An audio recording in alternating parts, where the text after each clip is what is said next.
আসসালামু আলাইকুম। বাংলাদেশের বেশ কয়েকটি জেলা নোয়াখালী, কুমিল্লা, লক্ষ্মীপুর, ফেনী সহ ওই অঞ্চলে ব্যাপক বন্যা দেখা দিয়েছে।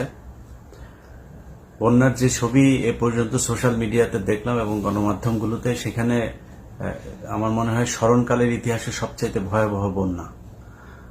তো সেই বন্যাটা কেন হয়, এই বন্যা কাদের জন্য, কাদের সৃষ্ট, সে আলোচনায় যাবার আগে ওটা তো দীর্ঘমেয়াদী প্রক্রিয়া, কিন্তু শর্ট টার্মে যে বিষয়গুলো করা যায় সেটা হচ্ছে যে আমার মনে হয় সরকারের সর্বোচ্চ দিয়ে হলেও অন্যান্য জায়গায় কোনো বরাদ্দ যদি কাটছাট করেও হয়, আপাতত যে মানুষগুলো এখানে আছেন তাদের বাঁচানোর জন্য যা যা প্রয়োজন সেটা আমার মনে হয় করা উচিত। সরকারের যদি ফান্ড সমস্যা মনে করে, তাহলে আমাদের কাছে যদি ইন্ডিভিজুয়ালিও যদি বলে যে আমাদের ধরে দিক, প্রয়োজনে মানুষ এক একজনকে ধরে দিক, আমাকে ধরে দিক, আমাকে বলুক যে 1 লাখ টাকা দিতে হবে, আরেকজনকে বলুক, এরকম তারা 2-4 হাজার মানুষের লিস্ট করুক, এই মানুষকে তাদের দিতে হবে, আমরা তাদেরকে দিয়ে দিব।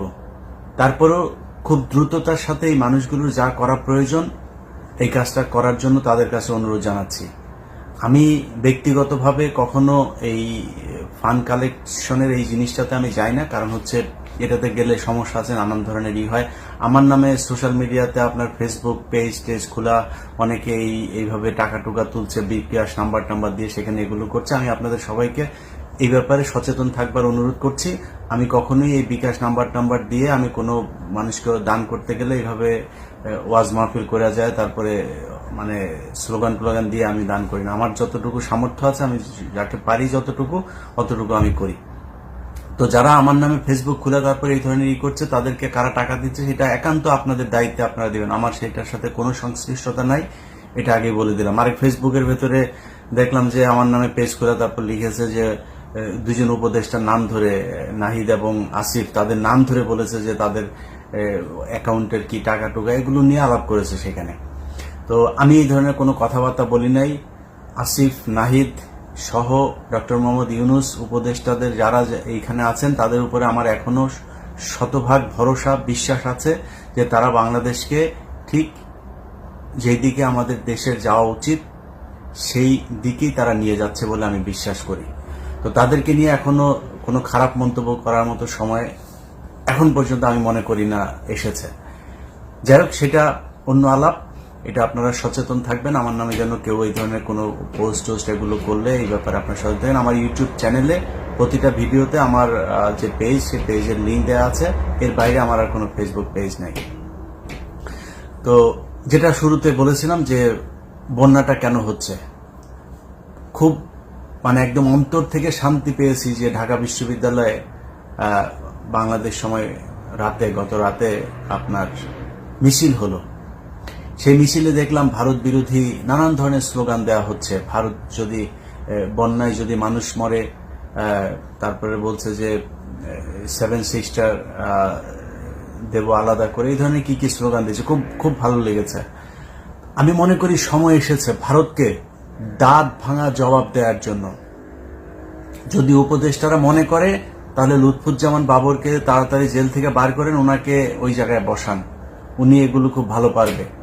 লুৎফুজ্জামান বাবরকে দ্রুত এই জায়গায় নিয়ে এই দায়িত্ব দেওয়া হোক। ভারতকে কিভাবে 7 সিস্টারে কিভাবে কি করতে হয়, উলফাকে কিভাবে সহায়তা করতে হয়, কি করতে হয়, এগুলি উনি খুব ভালো জানেন। তো আমি মনে করি যে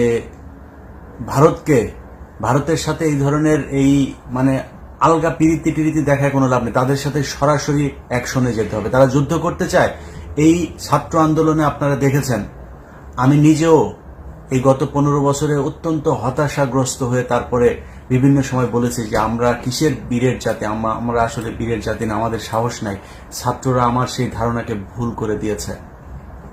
একজনকে গুলি করেছে, তার সামনে বন্দুক দিয়ে গুলি করছে, তারপরে বন্ধুকে নিয়ে তারপরে টেনে হেসড়ে তারপরে সেখান থেকে নিয়ে বেরিয়ে এসেছে। পুলিশ ধরে নিয়ে যাচ্ছে, পুলিশের দিকে চোখ রাঙিয়ে তাকিয়ে আছে, ভয় পায় নাই। গুলি করছে, বুক এভাবে পেতে দিয়েছে পুলিশের বুলেটের সামনে। অতএব এই বাঙালিকে ভয় দেখায় লাভ নাই। এই বাঙালি ভারত যদি নাকি আমাদের উপরে আক্রমণ করে, যদি মনে করেন আমরা ভারতের সাথে যুদ্ধ করলাম, অনেকে বলে থাকে না যে ভারতের সাথে আমরা যুদ্ধ করে পারবো না, ভারতের সাথে যদি, বাংলাদেশের সাথে যদি ভারত যুদ্ধ লাগে, এটা মনে রাখেন, আজকে বলে রাখলাম কথাটা, সবার আগে বাংলাদেশের পাশে এসে দাঁড়াবে পাকিস্তান। তাদের সাথে আমরা আলাদা হয়েছি, তাদের সাথে আমরা এক হইতে আর চাই না। ৭১-এ কার ভুল ছিল, কার দোষ ছিল, সেটা আমরা ভুলে গিয়েছি। পাকিস্তানের সাথে কৌশলগত কারণে হলো আমাদের অত্যন্ত ভালো সম্পর্ক রাখা খুব জরুরি। ভারতের বাইরে চীন, পাকিস্তান, আমেরিকা, ইসরায়েল, যার সাথে ইচ্ছা সবার সাথে সম্পর্ক ভালো রাখা যাবে। একমাত্র আমাদের শত্রু হচ্ছে ভারত। তাদের ব্যাপারে যে কোনো ধরনের ডিসিশন যদি নিতে হয়, আমার অনুরোধ থাকবে বর্তমান এই যে গভর্নমেন্ট আছে, সেই গভর্নমেন্টের যেই চিফ অ্যাডভাইজার আছেন ডক্টর মোহাম্মদ ইউনূস, আপনার কাছে অনুরোধ, বাংলাদেশের 16 কোটি মানুষ জীবন দেওয়ার জন্য, যুদ্ধ করার জন্য প্রস্তুত। আপনি শুধু সেই ক্ষেত্রটা প্রস্তুত করে দেন, আর কোনো কিছু আমরা চাই না। তারা যুদ্ধ করতে চায়, কিভাবে করতে চায়? অর্থনৈতিক যুদ্ধ করতে চায়, আমাদেরকে পেঁয়াজ দেবে না। পৃথিবীতে বাজার তৈরি করার জন্য বিক্রেতারা ঘোরে। ক্রেতা কখনো কেনার জন্য বিক্রেতা করে না। অতএব আমাদেরকে ভারত পেঁয়াজ মাগনা দেয় না, ভারত আমাদেরকে গরু ফ্রি এমনিতেই দেয় না। তারা বিশ্বের বিভিন্ন দেশে গরু রপ্তানি করে, মাংস রপ্তানি করে। সো আমাদেরকে যে খালি আমরাই নিচ্ছি এরকম কোনো কিছু না। তারা যদি না দেয়, আমাদের দেশে যেই এই শিল্পটা আছে, যে গবাদি পশু উৎপাদন শিল্প আছে, সেটা ভালো হবে। তাদের দেশ থেকে যদি আমরা ডিম না কিনি, মুরগি না কিনি, আমাদের দেশে ফার্ম হবে, মুরগির খামার হবে। তারা আমাদেরকে চিকিৎসা নেওয়ার জন্য খোটা দেয়, আমি মেনে নিচ্ছি যে আমরা চিকিৎসা নিতে সেখানে যাই। কিন্তু আমাদের সরকার যদি চায় এই দেশে ভালো মানের হাসপাতাল তৈরি করবে, এই দেশের ডাক্তারদেরকে সুযোগ সুবিধা দিয়ে এই দেশের এই হাসপাতালের এই চিকিৎসা খাতে যে দুর্নীতি আছে সেগুলোকে ঠিক করে বাংলাদেশের চিকিৎসা খাত ঠিক করবে, আমি মনে করি একজন মানুষও ভারতে যাবে না।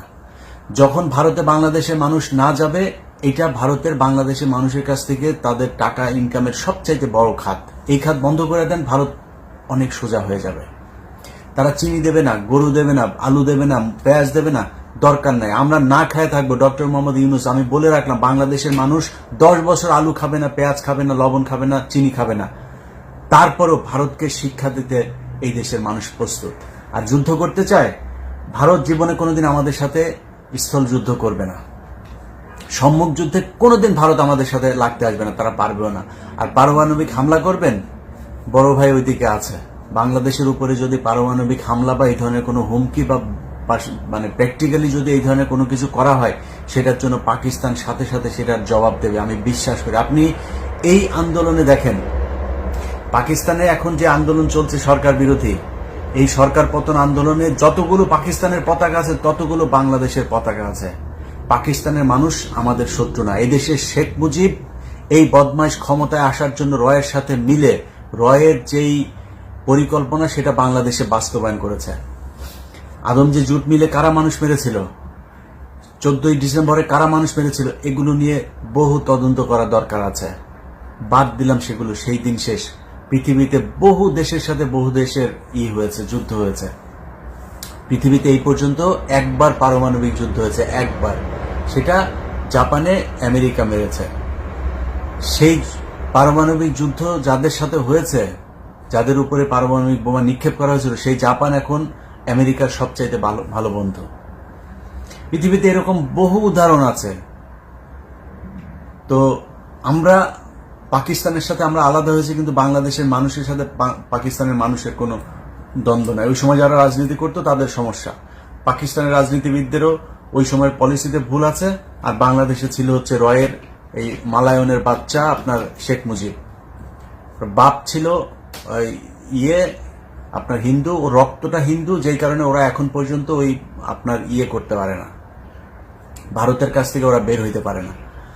আমরা হিন্দুদের মানে ধর্ম নিয়ে হিন্দুদেরকে আমি কোনো কটাক্ষ করছি না, আপনাদের ব্যাপারে আমাদের কোনো নাই। কিন্তু আমার মুসলমান যখন কিনা ভারতের পক্ষ হয়ে কাজ করে, তখন আমি আমার জায়গাটা আমি পরিষ্কার করলাম। সো কে হিন্দু কে মুসলমান সেটা আমার দেখার বিষয় না। আমার দেশ নিয়ে এই শেখ মুজিব, যার বাপ যে হচ্ছে কিনা মানে এই আপনার অবৈধ পয়দা, তার বাপ ছিল হচ্ছে হিন্দু, সে এসে তারপরে মুসলমানের ঘরে উঠছে, কিন্তু রক্তটা তো হিন্দুদেরই। ওই হিন্দুদের প্রতি টান ছিল। বাংলাদেশের সাথে এই পাকিস্তানের এই যে এগুলো আপনার রয়ের হয়ে তারপরে কাজ করে দুই দেশের ভিতরে যুদ্ধ বাজাইছে।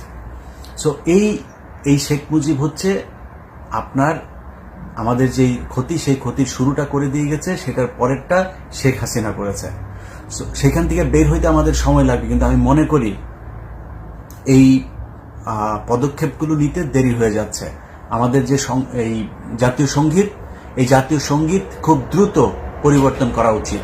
কারণ আরেক দেশের কোনো নকল করা গানের আপনার লিরিক কখনো বাংলাদেশের হইতে পারে না, জাতীয় সঙ্গীত হইতে পারে না।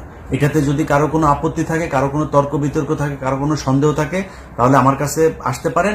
আমাকে তিনি আপনার দিবেন, এভিডেন্স দিবেন, আমি এভিডেন্স দিব। যদি আমি প্রমাণ করতে পারি যে সে এই রবীন্দ্রনাথ ঠাকুর এটা চুরি করে এনে তারপরে আমাদের দেশের বানিয়েছে, তাহলে এটা বন্ধ, এটা বাদ দিতে হবে। আর যদি মনে করেন যে এটা অলরেডি প্রুভড, তাহলে অতি সত্বর এটা বন্ধ করার ব্যবস্থা করতে হবে। আমাদেরকে যখন মনে চাবে তখন পানি দিয়ে মারবেন, যখন মনে চাবে তখন পানি টাইনে নিয়ে যাবেন। আপনার এই ফেনী নদী থেকে আপনার পানি নিয়ে যায় তারা আপনার গ্রীষ্মকালে, আবার এখন বর্ষাকালে তারা আমাদের এখানে পানি ঢেলে দিচ্ছে। অতএব তাদের এটা চলতে দেওয়া যাবে না। যদি প্রয়োজন হয় তিস্তায়, তারা তো ওইদিকে ফারাক্কা বাঁধ খুলে দেয়, তো সো তিস্তায় যদি প্রয়োজন হয়, চায়না আমাদের যে প্রকল্পে করতে চাচ্ছে, প্রয়োজনে চায়নার কাছ থেকে আমরা সহযোগিতা নেব। আমি আগেই বলেছি, ভারতের হাত থেকে বাঁচতে হলে পৃথিবীর ইসরায়েলের কাছে যেও যদি বাংলাদেশের মানুষের সহায়তা নিতে হয়, আমার কোনো সমস্যা নাই। এরা হচ্ছে আমাদের শত্রু, আমাদের কোনো অন্য আর কোনো শত্রু নাই। অথবা যদি চীনের কাছে যাইতে হয়, তাহলে আমি মনে করি বর্তমান সরকারের চীন তো অলরেডি আমাদেরকে প্রপোজাল দিয়েই রেখেছে। সো তাদের সাথে সেই চুক্তি করেন, করে তারপরে আমাদের এই করেন, এটার প্রকল্প বাস্তবায়নের ব্যবস্থা শুরু করেন। আর এরপরে ভারত যদি নাকি মনে করে এইসব পদক্ষেপ নেয়ার কারণে আমাদের সাথে যুদ্ধ করবে, ডক্টর মোহাম্মদ ইউনূস আপনাকে বলে দিলাম, তারেক রহমান আপনাকে বলে রাখলাম, যে বাংলাদেশের 16 কোটি মানুষ যেদিন থেকে যখন থেকে ডাক দিবেন, বাংলাদেশের 16 কোটি মানুষ আপনাদের ডাকে যুদ্ধে নামার জন্য প্রস্তুত হয়ে আছে। বাংলাদেশের মানুষ যুদ্ধ করতে চায়, তারা যখন লাগতে চায় তখন আসুক। আমি বহুদিন ধরে বলছি, বহুদিন ধরে, যে বাংলাদেশের সব সমস্যার মূল কারণ হচ্ছে এই ভারত। তারেক রহমান, আপনার কাছে অনুরোধ, হয়তো বাংলাদেশে সেই ইভেন্চুয়ালি আপনি ক্ষমতায় আসবেন, আপনি প্রধানমন্ত্রী হবেন, আপনার কাছে অনুরোধ, এখনো পর্যন্ত আপনার দলে কালকে 2 জনকে সদস্যপদ স্থগিত করা হয়েছে, খুব খুশি হয়েছে, এটা বহুদিন আগে দরকার ছিল। এই শামা ওবায়েদের স্বামী হচ্ছে আওয়ামী লীগ, তো আওয়ামীপন্থী এরকম একজন ব্যবসায়ীর স্ত্রী, তাকে কেন আমি খুব অবাক হইতাম, ভয়ে কিছু বলতে পারতাম না, যে একবার আওয়ামী লীগকে খেপাইছে, আবার বিএনপিকে খেপাবো, অনেক কথা চাইলেও বলতে পারি না। তো এ থাকে কিভাবে? তার সাথে আরেকজন কৃষক দলের, আমি ওনার ব্যাপার আমি জানি না, ওনার ব্যাপার আমার কোনো আইডিয়া নাই, যার 2 জনকে সদস্যপদ স্থগিত করা হয়েছে। এরকম যদি প্রয়োজন হয়, মির্জা ফখরুল থেকে শুরু করে যদি আর যারা এই রয়ের হয়ে কাজ করেছে, আওয়ামী লীগের এবং ইন্ডিয়ার টাকা নিয়েছে, যাদের লিঙ্ক আছে বা টাকা পয়সার লেনদেনের ভিডিও আছে, এদেরকে খুঁজে খুঁজে বের করে তারপরে আপনি এই দল থেকে বহিষ্কার করেন। আপনাকে বললাম, আমি আমার জায়গা থেকে আমার বিশ্বাস, মানুষের সাথে তো কম চলাফেরা হয় না, মানুষের কম মন্তব্য শুনি না। বাংলাদেশের মানুষ, আপনি যদি সরাসরি ভারতের বিরুদ্ধে কথা বলেন, মালদ্বীপের মইজুর মতো, কিংবা শ্রীলঙ্কার মতো, কিংবা নেপালের মতো, পাকিস্তানের মতো, এইসব দেশ কিন্তু সরাসরি ভারতের বিরুদ্ধে যুদ্ধ ঘোষণা করে টিকে আছে। আপনার জনপ্রিয়তা এখন যা আছে তার চাইতে আরো কয়েকশো গুণ বৃদ্ধি পাবে যদি ভারতের বিরুদ্ধে আপনি ডাক দেন।